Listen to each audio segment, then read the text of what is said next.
देखिए सर, अगला क्वेश्चन देखते हैं हम। ये क्या कहना चाह रहा है? ये कहना चाह रहा है two uniform sphere each of mass M. दो यूनिफॉर्म स्पेयर है, प्रत्येक का मास एम है, और वो क्या है, और एंड रेडियस उनका ए है। रेडियस भी दे रखा है, ठीक है। एक एंड पे फिक्स्ड है, एक एंड पे क्या है, ये फिक्स्ड है। उसके बाद and two uniform thin rods, दो यूनिफॉर्म थिन रॉड से, ये मैंने दोनों अलग अलग फिगर बना रखे हैं इसमें, देखिएगा।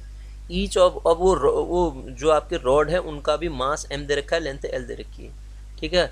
और ये फ्रीली हैंग, जो कि जो रॉड इस ओ के अबाउट फ्रीली हैंग कर हैंग है, और मतलब रोटेट कर सकता है। पूरा सिस्टम को जब आप रिवॉल्व करोगे, सिस्टम बना हुआ है, रिवॉल्व करोगे, तो उस केस में अगर ये वर्टिकल के साथ एंगल थीटा होता है तो आपको क्या निकालना है? ये देखिए आपका incline to the vertical and angle theta. अगर इंक्लाइनेशन के साथ एंगल थीटा है तो आपको प्रूव करना है कॉस थीटा जो होगा इसके बराबर होगा।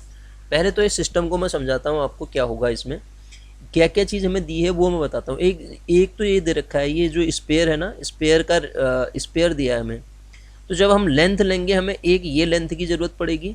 जब हम इसकी इक्विलिब्रियम की कंडीशन पे मोमेंट लेने की कोशिश करेंगे, एक ये लेंथ की ज़रूरत पड़ेगी, ये दोनों लेंथ की ज़रूरत पड़ेगी, ठीक है सर। तो इन लेंथ को निकालने के लिए एक चीज़ ध्यान दीजिएगा आप, इसमें क्या है कि ये जो आपके पास ये रॉड है, ये स्पेयर है, रॉड यहीं तक है, ठीक है। इसकी लेंथ जो है एल जो है वो यहीं तक है। और स्पेयर, जब मैं आगे बात करूँगा, यहाँ पे ये स्पेयर का सेंटर है, इसका वेट एम जी यहाँ पे होगा, है ना। कैपिटल एम इसका मास दे रखा है, तो वेट एम जी इसका यहाँ पे होगा। ये डिस्टेंस भी दे रखी है, ये वाली डिस्टेंस ए दे रखी है। तो जब हम यहाँ से ये ट्राइंगल का यूज करेंगे ना सर, देखिए ध्यान दीजिएगा, इस ट्राइंगल का यूज करेंगे थीटा, तो उस केस में चाहे मुझे ये वाली डिस्टेंस निकालनी पड़े, चाहे ये वाली डिस्टेंस निकालनी पड़े, एल तो ये है, ए ये है, तो उस केस में जो मेरे पास ये वाली डिस्टेंस आ जाएगी, कौन सी वाली, ये वाली, तो ये डिस्टेंस कितनी हो जाएगी, एल प्लस ए साइन थीटा होगी ना, एल प्लस ए साइन थीटा। मोमेंट लेने की मुझे इसकी भी ज़रूरत पड़ेगी। और ये वाली डिस्टेंस क्या हो जाएगी, L plus A cos of theta, ठीक है। इस बात को ध्यान रखना है आपको, एल प्लस ए साइन थीटा, और वो वाली हो जाएगी L plus A cos of theta. दूसरी चीज़, मोमेंट लेने के लिए हमें दूसरा किसकी ज़रूरत पड़ती है, वो हमने यहाँ पे लिखा है, देखिएगा। दूसरा ये देखिए, हम यहाँ पे एक मास कंसिडर करते हैं, पी क्यू डेल्टा एक्स पे मास कंसिडर करते हैं। ये लेंथ आपकी एन होगी, तो ये D M omega square P N जो होगा आपका, ये आउटवर्ड फोर्स होगा ना यहाँ पे, D M omega square P N, omega square P N. तो आपके पास क्या हो गया, एसोलेशन हो गया। ये डी एम लगा के आपके पास F is equal to M A होता है, तो ये हो जाएगा रिवर्स इफेक्टिव फोर्स। ये तो मैंने सिस्टम समझाने के लिए आपको बताया, ठीक है, या ये जो जो यूज करूँगा मैं। अब जब मोमेंट ले रहा हूँ तो मैं केवल इस फिगर का यूज़ करके इसको सॉल्व करने की कोशिश करूँगा इस क्वेश्चन को, ठीक है। तो करते हैं इसको सॉल्व, देखिएगा आप कैसे करेंगे। क्वेश्चन समझ में आ गया तो सॉल्व भी हो जाएगा। तो इसमें क्या है कि मास जो दे रखा है, एलिमेंट्री मास जो हम कंसिडर करेंगे, हमने क्या, एक late consider an element, consider N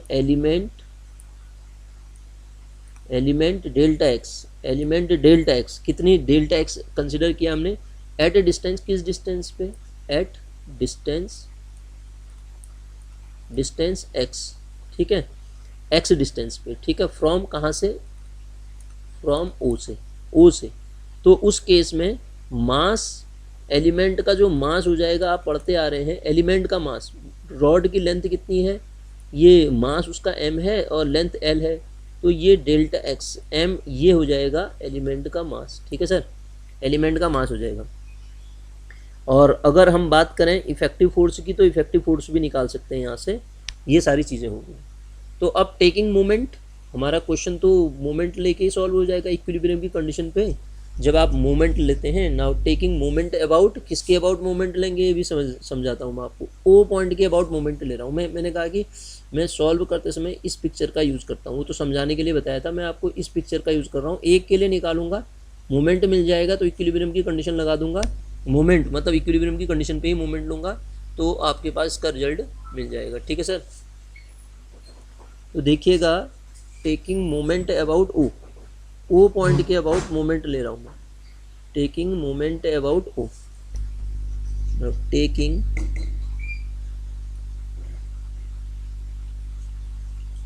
moment about O point के अबाउट मोमेंट लेंगे तो क्या मिलेगा, टोटल रॉड के लिए देखिए मैंने, रॉड की लेंथ है 0 से लेके L, उसका m/L इंटू dx, ठीक है, ओमेगा स्क्वायर, ये तो हो गया आपका ओमेगा स्क्वायर पी एन। मैंने ये नोटेशन यहाँ नाम नहीं दे रखे, ध्यान दीजिएगा, इस पे नाम दिया है, इस पे इसीलिए नाम नहीं दिया है, पी एन मैंने कह रहा हूँ कि मैं इसका यूज कर रहा हूँ, ठीक है sir, omega square P N इस साइड को है। रिवर्स इफेक्टिव फोर्स की बात करेंगे तो ये फोर्स की बात कर रहा हूँ मैं, इसकी लेंथ कितनी है, यहाँ पे 0 से लेके L तक वेरी करेगा। पहले हम बात कर रहे हैं किसकी, रॉड की हैं, फिर दूसरा सिस्टम आपके पास वो बना हुआ है, इनटू परपेंडिकुलर डिस्टेंस कितनी है, परपेंडिकुलर डिस्टेंस भी देखते हैं, परपेंडिकुलर डिस्टेंस कौन सी होगी इसकी, इसके लिए है ना, इसके लिए जो परपेंडिकुलर डिस्टेंस होगी वो ये वाली हो जाएगी, नेमिंग तो इसमें भी वही कर रखी है, ये वाली डिस्टेंस हो जाएगी परपेंडिकुलर डिस्टेंस, क्योंकि ये आपने x दूरी पे एलिमेंट ले रखा है तो ये वाली डिस्टेंस होगी, ठीक है, ये वाली डिस्टेंस कितनी हो जाएगी, कितनी है ये, ओ एन, ये परपेंडिकुलर की डिस्टेंस हो जाएगी, मोमेंट मतलब फोर्स और परपेंडिकुलर डिस्टेंस वही होगी, ठीक है। तो ये आपके पास हो गया, ये क्या हुआ,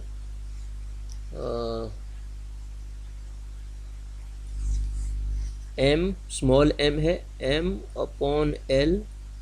m/L dx इंटीग्रेशन के अंदर dx हो जाएगा ना, फिर omega square P N into O N, ठीक है, हम क्वेश्चन में कर चुके हैं, अब ये बताने की ज़रूरत नहीं है बार बार आपको, ठीक है। प्लस अब वो स्पेयर है कितने, m मास है उसका, m ओमेगा स्क्वायर, उस पर फोर्स की बात कर रहा हूँ, सी एम, देखिए मैंने C ले रखा है, इसको डिफाइन कर देता हूँ, ये पॉइंट मैंने C ले रखा है, देखिए ये वाला पॉइंट C ले रखा है, और ये M, CM है ना, इस पे परपेंडिकुलर डिस्टेंस कौन सी होगी, ये वाली परपेंडिकुलर डिस्टेंस होगी ना, और जो आपके पास फोर्स है mg, फोर्स आपका mg है, तो उसके बाद जो उसकी इस पे हम जब बात करेंगे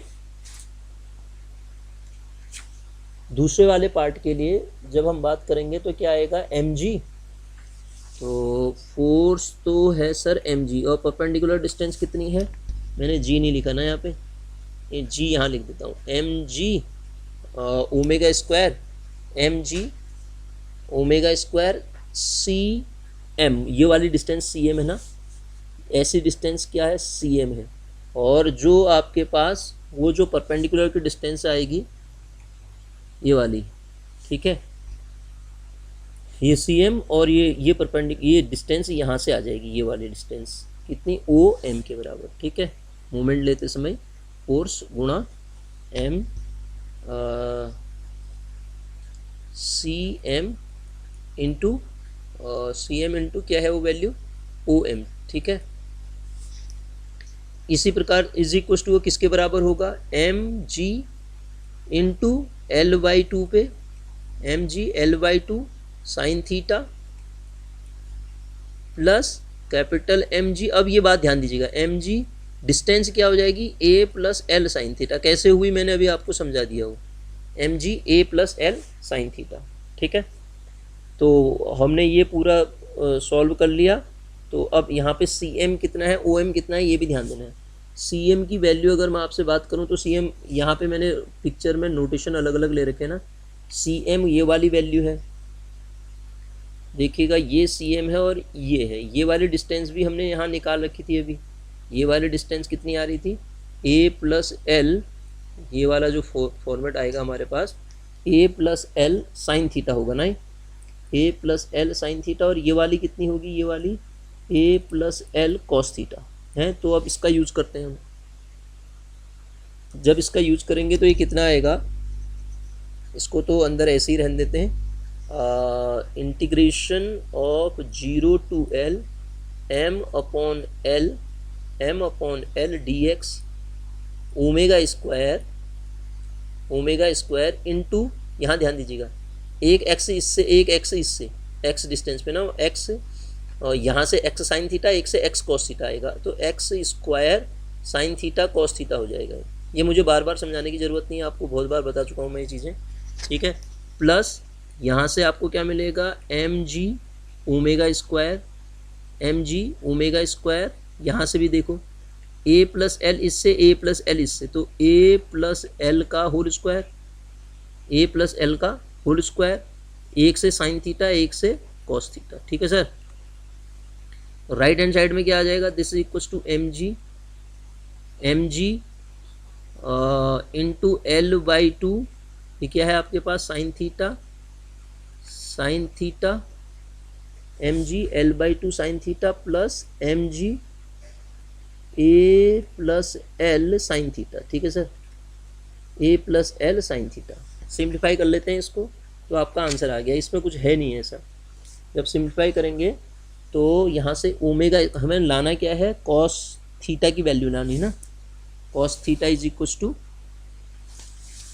क्वेश्चन के लिए cos theta is equal to इतना लाना है। तो यहाँ से आप देखिए, इसमें से ओमेगा स्क्वायर को यदि मैं बाहर लेता हूँ, ध्यान दीजिएगा, ओमेगा स्क्वायर को बाहर लेता हूँ तो अंदर क्या बचता है, यहाँ से जब सॉल्व करेंगे एक्स क्यूब बाई थ्री आएगा, x cube by three limit लगाएंगे 0 से एल, तो एल क्यूब बाई थ्री हो जाएगा ये। तो ये m बाहर से स्मॉल m है, M L cube by three, M L cube by three, ठीक है ना, M L cube by three. इसमें से क्या कर रहा हूँ मैं, एक चीज़, अच्छा एक चीज़ और ध्यान दीजिए, ये जो साइन थीटा है ना सर, ये जो साइन थीटा है आपका, साइन थीटा यहाँ भी है, साइन थीटा यहाँ भी है, साइन थीटा यहाँ भी है, साइन थीटा यहाँ भी है, उड़ा देते हैं इसको, मतलब इसको हम हटा देंगे, तो हमारे पास जो बचेगा उस क्वांटिटी को लिख लेते हैं, ठीक है। प्लस मैं एक ही लाइन में कर दे रहा हूँ इसको, प्लस कैपिटल, यहाँ से क्या बचेगा फिर, कॉस थीटा बचेगा, उसको बाहर लिख दे रहा हूँ मैं, प्लस कैपिटल एम ब्रैकेट के अंदर ए प्लस एल, यहाँ से ओमेगा स्क्वायर बाहर ले लिया मैंने, और उसके बाद एम अंदर ही है, ए प्लस एल का होल स्क्वायर, ए प्लस एल का होल स्क्वायर इस वाली क्वांटिटी से, ए प्लस एल का होल स्क्वायर, और बाहर से क्या बचेगा सर, कॉस ऑफ थीटा, ये बचेगा ना, और जी भी कैंसिल हो जाएगा ना सबसे, एक जी यहाँ से आएगा, एम जी, इस पे आपका जी क्यों नहीं मिल रहा है,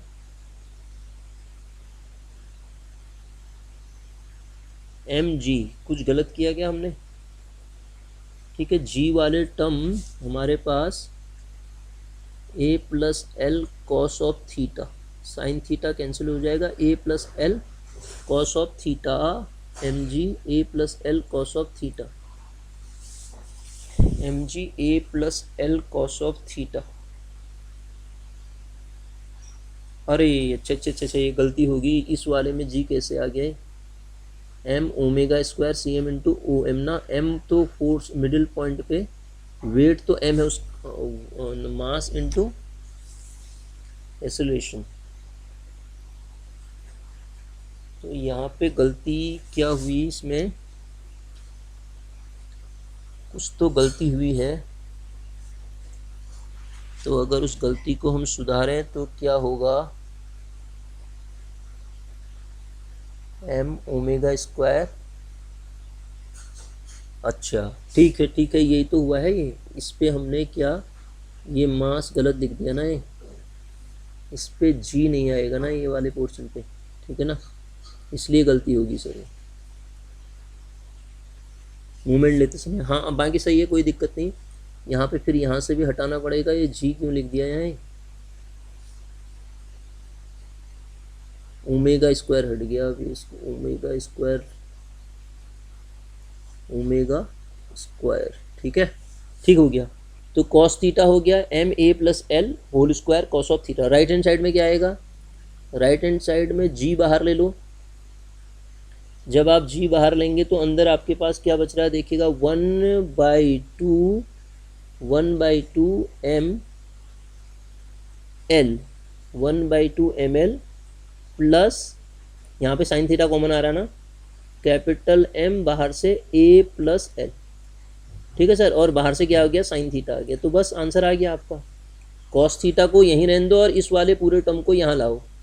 तो इस पूरे टर्म को यहाँ से हटा के यदि मैं नीचे लिख देता हूँ यहाँ पे तो यही प्रूव करना था, देख लो आप। ठीक है, तो ये क्वेश्चन इस तरीके से सॉल्व हो जाएगा।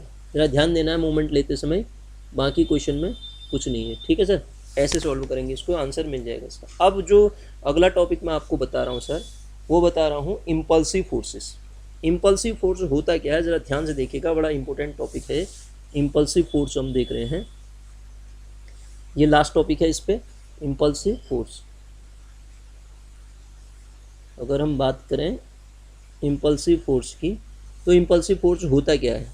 ठीक, एक बहुत बड़ा फोर्स, इसको समझाने से पहले मैं आपको एक बात बताता हूँ। जैसे देखिए, अगर एक यहाँ से कोई आदमी ही जा रहा है या ट्रक जा रहा है, तो यहाँ पे आपके पास दो चीज़ें हैं। एक भूसे का ढेर है, मैंने कहा यहाँ पे एक भूसे का ढेर है, ये ट्रक यहाँ जाके इस पे स्ट्राइक कर जाए, एक तरीका ये है।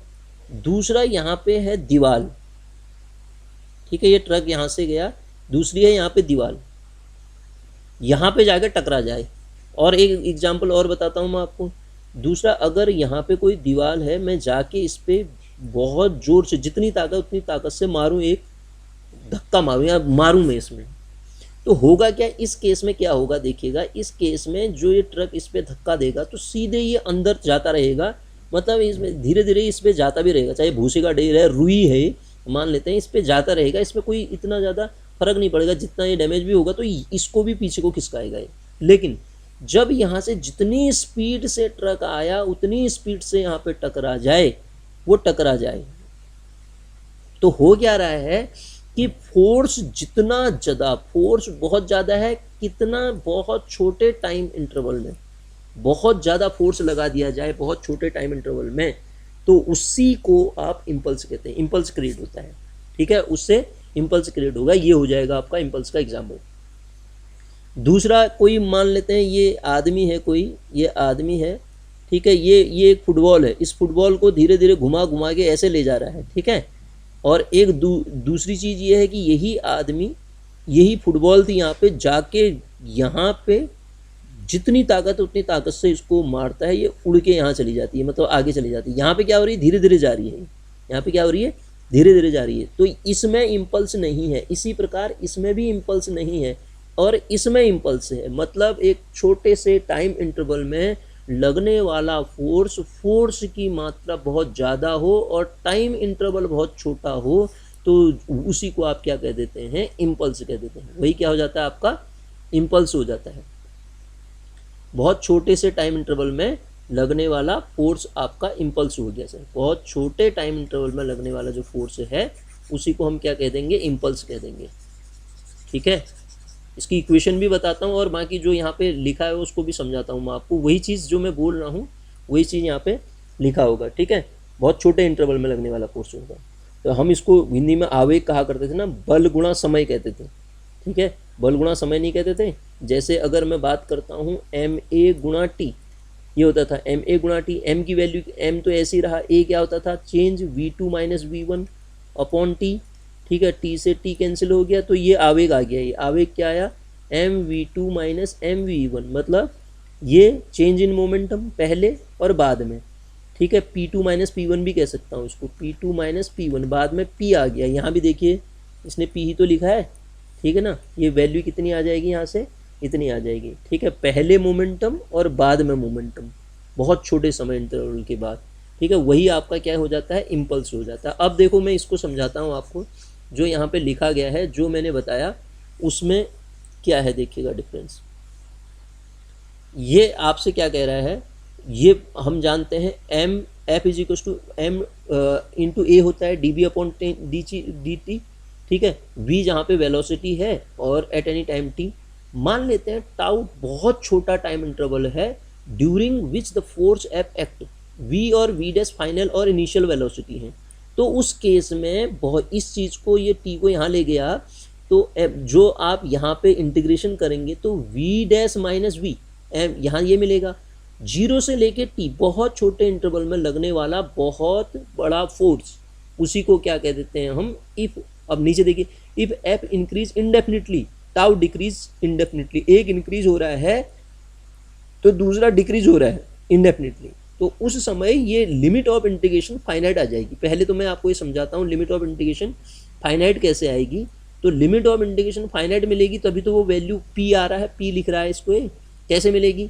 मान लेते हैं f को आप इंक्रीज कर रहे हो इंडेफिनिटली और ये डिक्रीज हो रहा है, इंक्रीज करना मतलब इन्फिनिटी, और ये डिक्रीज हो जाएगा, जीरो की ओर जाएगा। ये जो टाइम होगा ना dt लिखा है, बहुत छोटे टाइम इंटरवल को जीरो की ओर जाएगा। टेंडिंग वैल्यू, टेंडिंग ध्यान दीजिएगा, लिमिटिंग वैल्यू है। तो इन्फिनिटी को आप 1/0 लिखते हैं, इनटू ये हो गया जीरो, तो ये क्या बन गया 0/0, 0/0। और इसको सॉल्व करना हम जानते हैं किससे, DL हॉस्पिटल रूल से, हॉस्पिटल रूल से। इसको हम किससे सॉल्व करते हैं, DL हॉस्पिटल रूल से। सर इसको जब हम DL हॉस्पिटल रूल से सॉल्व करेंगे तो हमारे पास जो वैल्यू मिलेगी वो एक फाइनाइट वैल्यू मिलेगी, नहीं मिलेगी, तो इसको हम फाइनाइट कह सकते हैं। तो वही कह रहा है वो, जब आप फोर्स को इंक्रीज कर दो इंडेफिनिटली तो उस समय टाइम डिक्रीज हो जाए तो उस जो इंटीग्रेशन की जो वैल्यू होगी एक फाइनाइट मिल जाएगी। उस फाइनाइट लिमिट को, लिमिट कह रहा है ध्यान दीजिएगा, p द फाइनाइट लिमिट मिलेगी तो ये इक्वेशन जो हो जाएगी आपकी mv' माइनस v बराबर p, यही p को आप क्या कह देंगे, इम्पल्स कह देंगे। ठीक है, इम्पल्सिव फोर्स तो ये है आपके पास f। ठीक है, यहाँ पे फाइनाइट उस लिमिट की वैल्यू है, उस समय लिमिट की वैल्यू है p, इम्पल्सिव फोर्स तो आपका f है। अब देखिए, the velocity during this time has increase और डिक्रीज, यहाँ पे बात कर रहा है ये देखिए, the velocity during this, the velocity during this time has increase और decrease from v to v dash. Velocity की बात बोला है यहाँ पे, देखिए ध्यान दीजिएगा, final velocity v dash, initial velocity इतना, तो then the space describe is less than v tau, कहने का मतलब है v tau tends to zero when tau tends to zero, tau मतलब टाइम इंटरवल वो, तो वो जो ड्राइविंग फोर्स है आपका, एक्शन ऑफ फोर्स, वो आपका क्या हो जाएगा, इम्पल्स फोर्स हो जाएगा। अब यहाँ नीचे और समझा रहा है कि देखिए, ए फोर्स, उसकी definition the, a force so measured is called impulse, and impulse जो फोर्स का मेजरमेंट है वो इम्पल्स कहलाएगा। It may be defined the limit of force which is indefinitely great but act only during infinite short time, बहुत छोटे समय interval में लगने वाला बहुत बड़ा फोर्स वही आपका इम्पल्स है। जैसे ब्लो ऑफ हैमर, आप वो कुल्हाड़ी से या फिर उससे ठोका पीटी करो, बहुत छोटे इंटरवल में लगता है ना वो, ठीक है, वो भी आपका क्या है, आपका एक इम्पल्सिव फोर्स ही है। ठीक है, वो क्या है, इम्पल्सिव फोर्स है।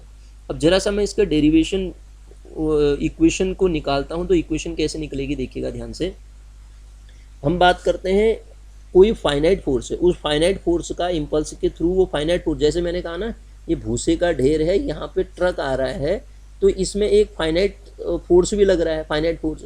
अगर इम्पल्स होता, दीवार होती, तो वो फाइनाइट फोर्स जीरो हो जाता, वो क्या हो जाता आपके पास, फाइनाइट फोर्स जीरो हो जाता, वही आपका इम्पल्स कहलाता। ठीक है, let a finite force small f, finite force f act on body।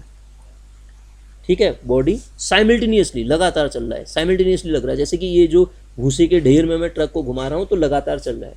तो उस केस में और इम्पल्सिव फोर्स क्या है, उस केस में इम्पल्सिव फोर्स कैपिटल F है, तो उस केस में जो change in momentum mv' minus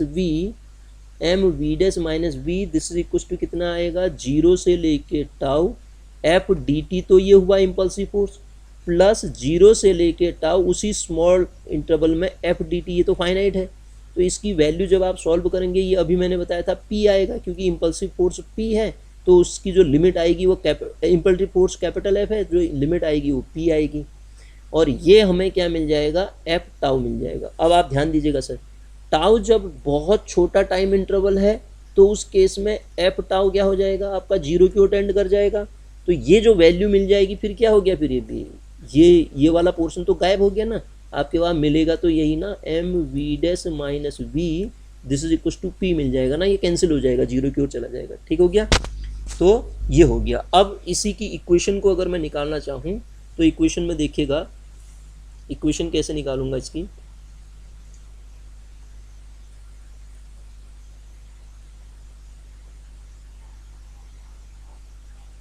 equation देखिएगा, हमने कहा let u comma v comma w and u dash comma v dash comma w dash, ठीक है। ये क्या है, इनिशियल और फाइनल वेलोसिटीज़ है, ठीक है। किसी पार्टिकल ऑफ मास m मास के पार्टिकल की इनिशियल और फाइनल वेलोसिटीज़ हैं, ठीक है, एक्सिस के parallel before and after the action of impulsive force. पहले इम्पल्सिव फोर्स एक्शन से पहले और इम्पल्सिव एक्शन के बाद में ये वेलोसिटीज़ हैं पैरेलल टू एक्सिस। और उस केस में जब आपका इम्पल्स क्रिएट हो रहा है तो वो जो फोर्स के जो रिजॉल्व पार्ट होंगे, ठीक है, एक्स डैश वाई डैश और जेड डैश है।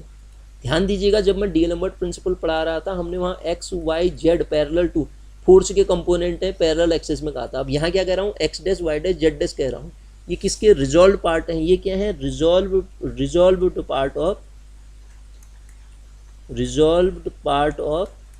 पार्ट ऑफ इम्पल्सिव फोर्स है सर, ध्यान दीजिएगा। इम्पल्सिव फोर्स, इस बात को ध्यान दीजिएगा, ये क्या थे, फोर्स के थे, ये किसके हैं, इम्पल्सिव फोर्स के हैं, ठीक है, X dash Y dash Z dash.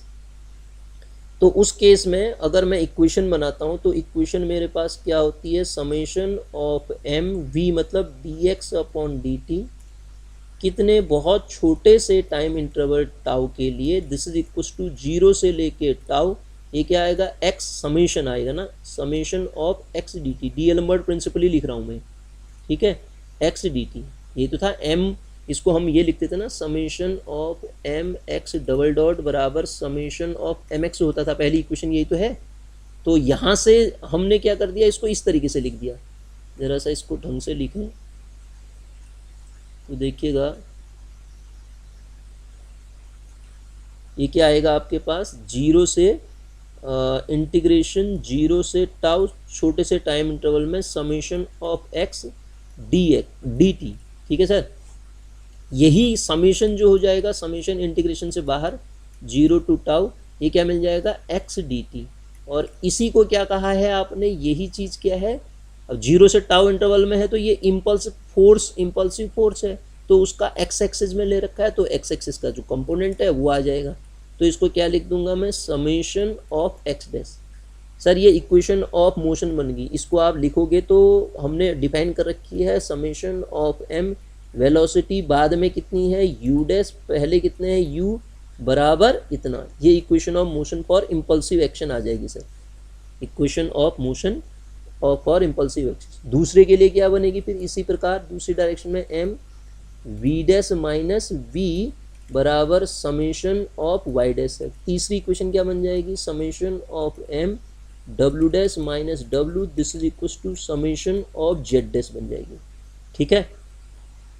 ये क्या है, इस तरीके से हम इक्वेशन ऑफ इम्पल्सिव फोर्स बन जाएगी। 3 इक्वेशन यहाँ से आ गई। अन्य 2 इक्वेशन अगर आप निकालना चाहें वो भी निकाल सकते हैं, वो जो दूसरी 6 इक्वेशनें होती थी ना, उसके लिए general equation M into X Y double dot minus Y X double dot, this is equal to summation of small X capital Y minus small Y capital X, ठीक है सर, यही होता था। तो इस इक्वेशन को सॉल्व करता हूँ, यदि मैं सॉल्व करने का मतलब इसको इंटीग्रेट करता हूँ, दूसरी इक्वेशन यही तो थी, अगर मैं इसको इंटीग्रेट करता हूँ विथ लिमिट 0 टू टाउ तो मुझे क्या मिलेगा, समेशन ऑफ एम तो बाहर आ गया, ये क्या होगा, एक्स वाई डॉट अंदर X Y dot minus Y X dot, और लिमिट लगा देता हूँ बाहर से 0 से लेके टाउ के लिए, दिस इक्वल टू क्या आ जाएगा, समेशन इससे भी बाहर, ऊपर जो सॉल्व किया वही तो, कैपिटल एक्स को बाहर लो, यहाँ पे आप सॉरी गलत कर दिया मैंने, क्योंकि वो तो एक्शन तो कैपिटल एक्स ही है, फोर्स तो कैपिटल एक्स ही है, स्मॉल एक्स बाहर लूँगा, इंटीग्रेशन के अंदर क्या बनेगा, 0 से लेके टाउ तक, इसको क्या लिखोगे आप, कैपिटल वाई डी टी, और माइनस स्मॉल वाई को बाहर लूँगा, 0 से टाउ तक capital x D T sir, ठीक है, एक्स डी टी 0 से टाउ तक। तो जब आप सॉल्व करिएगा इसको तो क्या मिलेगा, देखो इसको सॉल्व करो, समेशन ऑफ एम तो ऐसे ही रहा, एक्स और ये वाई डॉट का मतलब क्या हुआ, वाई डॉट का मतलब हुआ वी डैश माइनस वी, और minus Y into X dot का मतलब क्या हुआ, यू डैश माइनस यू, और राइट हैंड साइड में क्या मिल जाएगा, समेशन ऑफ, इसको क्या कहेंगे आप, स्मॉल एक्स ऐसे ही रहा, इसको वाई डैश कहते हैं, अभी तो बताया इसको वाई डैश कहोगे आप, माइनस माइनस स्मॉल वाई ऐसे ही रहा, ये क्या बन जाएगा, कैपिटल एक्स डैश। और 2, 3 इसी प्रकार इसकी जो अन्य इक्वेशन थी वो भी लिखी जा सकती हैं। तो ये equation of motion for impulsive forces आ गई। ठीक है, चेंज इन मोमेंटम, ठीक है, change in the momentum of momentum about any axis is equal to moment about the axis of the impulse of the external forces. External forces का जो moment है उसके बराबर ये आपको मिल रहा है। तो ये क्या हो गया sir, equation of impulsive force आ गया। हमने कहा कि यू वी डब्ल्यू और U dash V dash W dash जो है वेलोसिटी है, जो एम मास का पार्टिकल जब मूव कर रहा है क्रॉस आफ्टर, बाद की वेलोसिटी ये है, पहले की वेलोसिटी ये है, उसके क्रॉसपॉन्ड जो पैरेलल एक्सिस में इम्पल्स क्रिएट हो रहा है वो फोर्स के कंपोनेंट रिजॉल्व पार्ट, इनको क्या कहा गया है, रिजॉल्व पार्ट ऑफ इम्पल्स है। तो इक्वेशन ऑफ मोशन होती थी वहाँ समेशन ऑफ ये होती थी ना, इक्वेशन ऑफ 3 इक्वेशन यहाँ से मिलती थी। तो हमने क्या किया, छोटे से टाइम इंटरवल 0 to टाउ में इसको इंटीग्रेट कर दिया। तो ये वाली वैल्यू को हमने क्या कहा, एक्स डैश कहा। ये क्या हो गया, M U dash minus U, 3 equation यहाँ से आ गई। और दूसरी इक्वेशन हमने पढ़ी थी, वो दूसरी इक्वेशन ये होती थी, दूसरी इक्वेशन 3 इक्वेशन यहाँ से मिलती थी ना। तो इसको भी हमने इंटीग्रेट कर दिया, मैंने लिखा नहीं है, इंटीग्रेटिंग बोथ साइड इंटीग्रेट किया तो 2 इक्वेशन यहाँ से मिल गई। ठीक है सर, तो ऐसे ये सॉल्व होगा।